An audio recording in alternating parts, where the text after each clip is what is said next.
All right, welcome back, guys. So in the last video, we talked about we introduced average rate of change.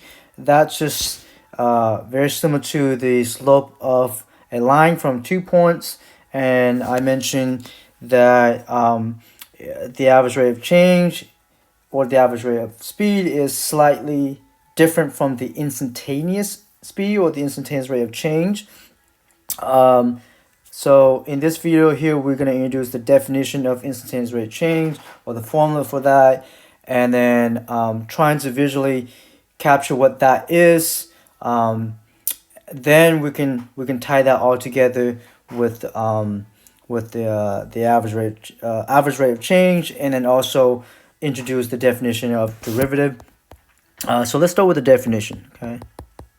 All right. So instantaneous rate of change. Okay, so it says that for y equal to f of x, we define the instantaneous rate of change at certain position at x equal to a is as the following. Okay, we define that as the limit as h go to 0 of this difference of quotient, and this different quotient is indeed the average rate of change itself. Okay, so this is saying that, and then say if the limit exists. And in the previous lesson, we know that some function doesn't have a limit at certain value. So we have to be very careful with that there. So this is saying that if we take the average rate of change and we apply the limit concept and let the denominator h, or the displacement from position a to a plus h, get closer to 0, then that value of the different quotient, right, this here, will approaches certain number, and that number will be the instantaneous rate of change. In other words, if we use the car example again, this here is when you glance at the speedometer at any given time. It tells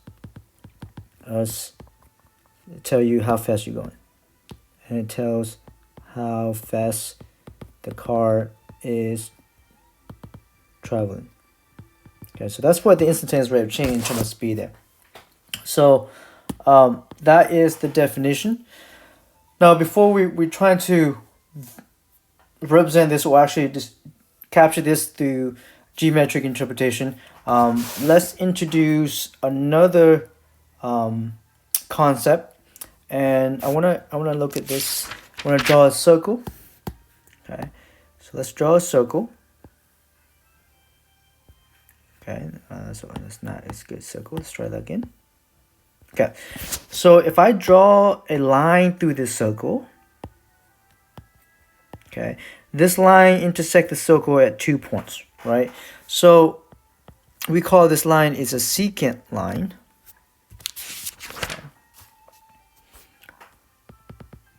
And this secant line here, the slope is just the secant slope, right? So this slope here is a secant slope. Okay, and that's just the good old slope formula, right? Change in y over change in x, or rise over run. Now, if I draw another line, not go through the circle, but touches the circle on the surface at a single point, right there. All right, so it's a single point there. All right, so this is no longer the secant line, but it's called tangent line, because it's tangent on the surface to the circle. Okay, and the slope for this line here, is going to be, the slope is just tangent slope. Okay. All right. So if the line is secant line where it crosses 2 points, then we call the slope is secant slope, and if the line is tangent, then the slope is tangent slope. So this instantaneous rate of change definition, what we're gonna do is we're gonna take infinite many of these secant line secant slope, and then let those slope slowly approaching this tangent slope itself. Okay, and whatever the value at the end or whatever the limit approaching, that limit there is the slope of tangent line, and that limit there, we define that as the derivative. Okay, so before I draw that picture, okay, let's go ahead and define that slope of tangent line. So definition, okay, so we say that the slope of the graph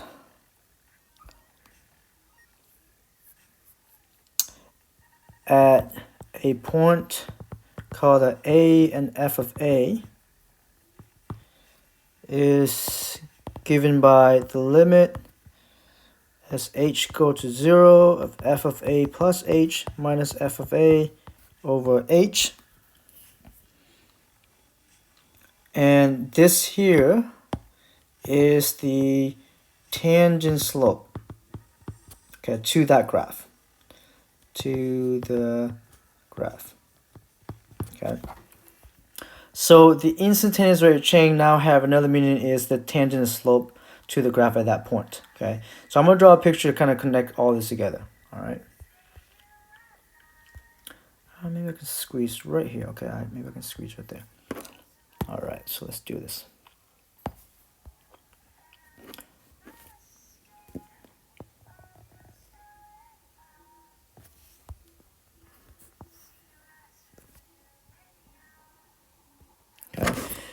All right, so suppose we have a graph of f of x that looks like this. Hold on a second here. All right, suppose we have a graph of f of x that looks like this. I don't want to do that. A curve. There it is. Okay, so this is f of x. Okay. And I want to call this position here, call that A, and then call this position here A plus H.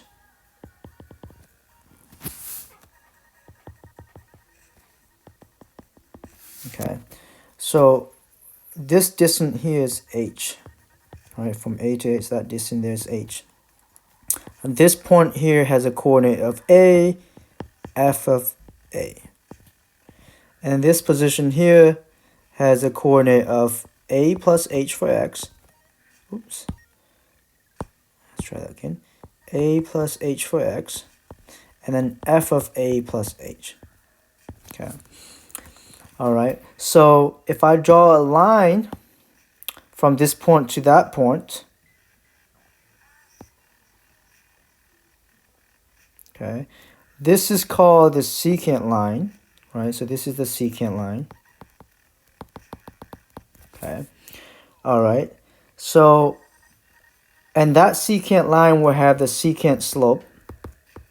Okay. And then that secant slope, the secant slope is the change in y over change in x. Okay. And that's just h in the denominator there. Okay. So that's the secant slope. Okay.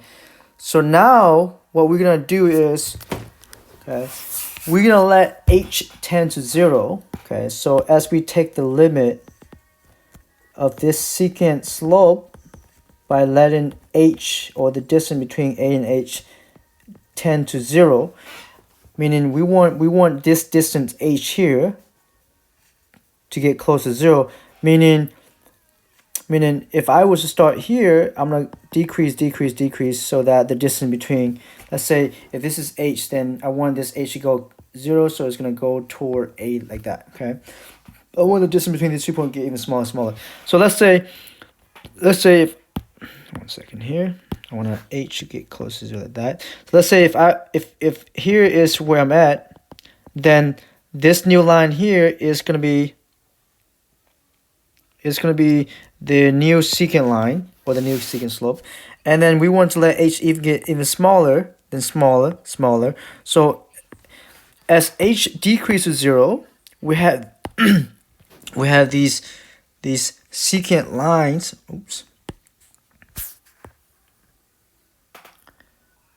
We'll have the slope getting closer to the slope of tangent line. Okay, I'm gonna go ahead and do this. All right, so you can see that as h get closer to 0, the slope of these infinitely many secant lines are decreasing, and is slowly converged to this line here. Right, when h is here, guys, when this is the distance, here's this point there. When h is there, this is this point there. So eventually, these secant lines will converge to this line here, this one in the red. And that line in the red is the tangent line at the point A, comma, f of A, at this point here. Okay, so if this limit here exists, okay, if that limit there exists, then it's gonna take all these slope of secant line and make that approaching a certain value, and that value, visually, these secant lines will become the tangent line at some point. In terms of slope, the secant slope will become the slope of tangent line. So this here will become the tangent line slope. Okay. All right. So what's going on here? This method here is allowing us to find the slope of any curve at any position on the curve. What that means is allow us to figure out the speed of the car we're driving at any moment in time, as we, so that's what we're looking at here. This is more abstractly, more generic, because it's looking at just a bunch of graph there.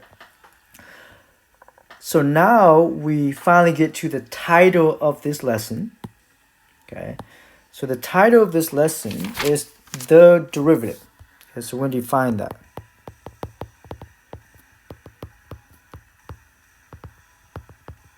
Okay, so we define the derivative as following. For y equal to f of x, the function f of x, we define the derivative of the function f at a particular position x. We denote the notation of the derivative as f prime, we call it prime, of x by the following. So we say that f prime of x is the derivative of the function at x, and to find that, we take the limit as h goes to 0 of this secant slope from x to x plus h.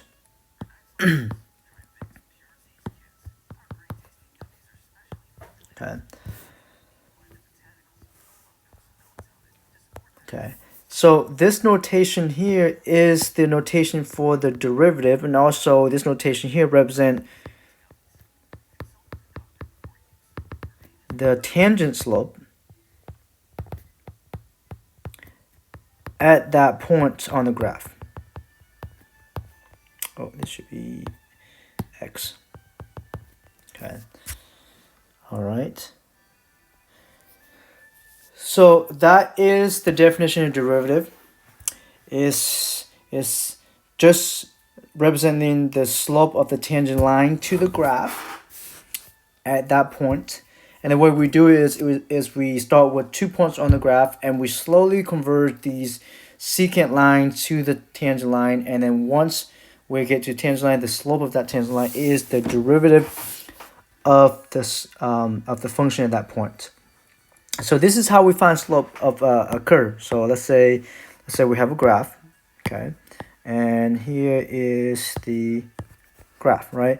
So if a person is on the curve here versus here or versus there, so notice that the person can only see what's in front and to the left of that, and this person would say, okay, well, this steepness of this part here is about that, and then the steepness of here is just about that much, and then here is much more steeper, right? So the slope of the curve is different throughout the curve there. So how do we measure the slope at at different position? That's where the derivative come in. The derivative allows you to measure that.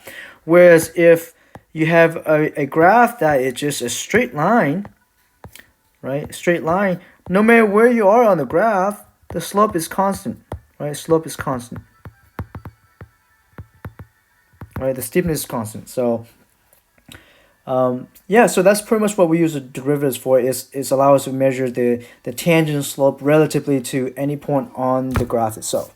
Okay. All right, I'm gonna stop this video here, and in the next video I'm gonna do some example with you.